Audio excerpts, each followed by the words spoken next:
যোৱা নিশা ND24 অনুষ্ঠানত পূব গোৱালপাৰা বিধানসভা সমষ্টিৰ কংগ্ৰেছী বিধায়ক একে ৰচিদ আলমে ND24 মুখ্য সম্পাদক ৰাজদীপ বাইলং বৰুৱাক কৰা যি অশালীন মন্তব্যৰ বিৰুদ্ধে ৰাজ্যজুৰি তীব্ৰ প্ৰতিক্ৰিয়াৰ সৃষ্টি হৈছে আৰু প্ৰতিটো দল সংগঠনে এই ঘটনাক তীব্ৰ গৰিহণা জনাইছে। আৰু বৰ্তমান মোৰ লগত উপস্থিত আছে অসম জাতীয়তাবাদী যুৱ ছাত্ৰ পৰিষদৰ মুখ্য উপদেষ্টা ৰাণা প্ৰতাপ বৰুৱা, ৰাজহুৱাভাৱে এগৰাকী মুখ্য সম্পাদকক মানে হেৰাই গৈ পেলাই তেওঁ যি অশালীন মন্তব্য কৰিছে, কি ক'ব?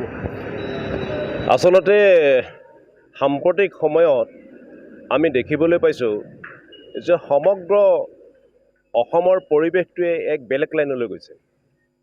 যি কি নহওক, আমি গণতন্ত্ৰক সদায় আমি সমৰ্থন কৰিব লাগিব, গণতন্ত্ৰক আমি সদায় শ্ৰদ্ধা কৰিব লাগিব। আমি ভাৰতবৰ্ষৰ অন্তৰ্গত এখন ৰাজ্য, আমিও জাতীয়তাবাদী যুৱ ছাত্ৰ পৰিষদে এটা গণতান্ত্ৰিক সংগঠন। আৰু যোৱাকালি গণতন্ত্ৰৰ চতুৰ্থ স্তম্ভ সংবাদ জগত ND24 যোৱাকালি টকশ্ব'ত আমাৰ মুখ্য সম্পাদক ৰাজদীপ বাইলং বৰুৱাৰ লগত হোৱা সেই টকশ্ব'ত আমি দেখিবলৈ পাইছোঁ যে গোৱালপাৰা সমষ্টিৰ বিধায়কজনে যি ব্যৱহাৰ কৰিলে, যি শব্দ প্ৰয়োগ কৰিলে, এই গোটেই প্ৰক্ৰিয়াটোৱে আচলতে গোটেই গণতন্ত্ৰক আচলতে মষিমূৰ কৰিব বিচাৰিছে। সাংবাদিকসকলক শ্ৰদ্ধা জনাব বিচৰা নাই। এটা টকশ্ব'ত প্ৰশ্ন সোধাৰ অধিকাৰ আছে সাংবাদিকৰ, তাৰ উত্তৰ দিয়াৰ তেওঁলোকৰ সকলোৰে অধিকাৰ আছে। টকশ্ব'বিলাকত কেতিয়াবা আমিও থাকোঁ, জাতীয়তাবাদী যুৱ ছাত্ৰ পৰিষদৰ প্ৰতিনিধিও থাকে।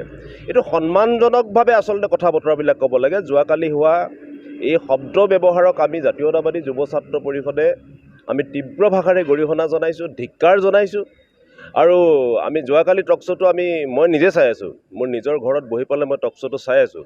গোটেই কথা বতৰাবিলাক এটা বেলেগ লাইনলৈ গৈছে।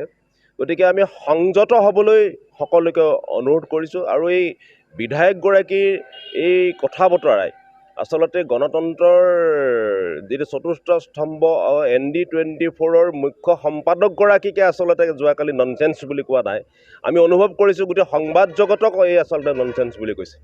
আৰু এই সময়ত তেওঁলোকে যেতিয়ালৈকে ক্ষমা নোখোজে তেতিয়ালৈকে কংগ্ৰেছক বয়কট কৰিলোঁ বুলি কৈছে। এই গোটেই বিষয়টো আচলতে অসমৰ সাংবাদিক জগতৰ সকলো সাংবাদিক সন্থাক এইটো কাৰণে সকলোৱে একত্ৰিত হৈ পেলাই এইটো এটা কঠোৰ সিদ্ধান্ত তেওঁলোকে ল'ব বুলি মই আশা ৰাখিছোঁ। অকল ND24 নহয়, অসমত থকা সকলো নিউজ চেনেল, সকলো বাতৰি কাকত সকলোৱে এই ক্ষেত্ৰত এটা সিদ্ধান্ত ল'ব লাগে। কাৰণ বালিলেও যি পাত, কিন্তু সুখ দিবলৈও সেই পাত। অহা কাইলৈ কিন্তু এইটো বেলেগলৈকো হ'ব পাৰে।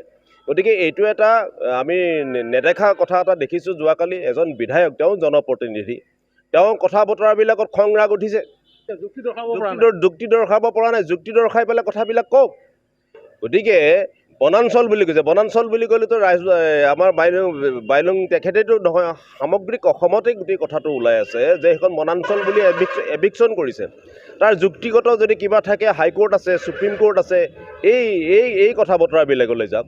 কিন্তু বনাঞ্চল বুলি শব্দটো কৈ দিয়াৰ লগে লগে তেওঁ যেনেধৰণৰে আক্ৰমণ কৰিছে, এই গোটেই আক্ৰমণৰ কথা বতৰাখিনি আচলতে আমি অনুভৱ কৰিছোঁ যে এইটো অকল এজন সাংবাদিকক নহয়, এজন চৰ্দাৰ সাংবাদিকক নহয়, সমগ্ৰ সংবাদ জগতখনক তেওঁ অপমান কৰিছে।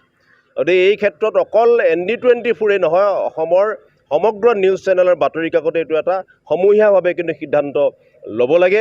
আৰু জাতীয়তাবাদী যুৱ ছাত্ৰ পৰিষদে আমি এইটো তীব্ৰ ভাষাৰে গৰিহণা জনাইছোঁ, ধিক্কাৰ জনাইছোঁ। এনেধৰণৰ যাতে পৰিৱেশ আহি থকা সময়ত নহয়, আৰু তাৰ প্ৰতি আমি আশা ৰাখিছোঁ। আৰু এনেধৰণৰ শব্দ প্ৰয়োগ নকৰিবলৈ আমি সেই বিধায়কগৰাকীক আমি সকীয়াই দিছোঁ।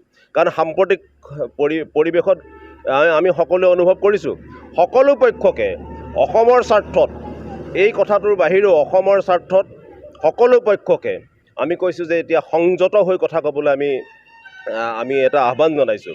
আৰু সাংবাদিকক যি আপোনাৰ যোৱাকালি যিটো আক্ৰমণ কৰিলে, যিখিনি আপোনাৰ তাচ্ছিল্য কৰিলে, যিখিনি ব্যৱহাৰ কৰিলে, যি শব্দ প্ৰয়োগ কৰিলে, এই শব্দ প্ৰয়োগ কেতিয়াও আচলতে এটা টকশ্ব'ত হ'ব নোৱাৰে। গতিকে এইটো সমগ্ৰ অসমৰ সাংবাদিক জগতে এইটো এটা কঠোৰ এটা সিদ্ধান্ত ল'ব লাগে। আৰু জাতীয়তাবাদী যুৱ ছাত্ৰ পৰিষদ আমি গণতন্ত্ৰৰ এই চতুৰ্থ স্তম্ভ সাংবাদিকসকল।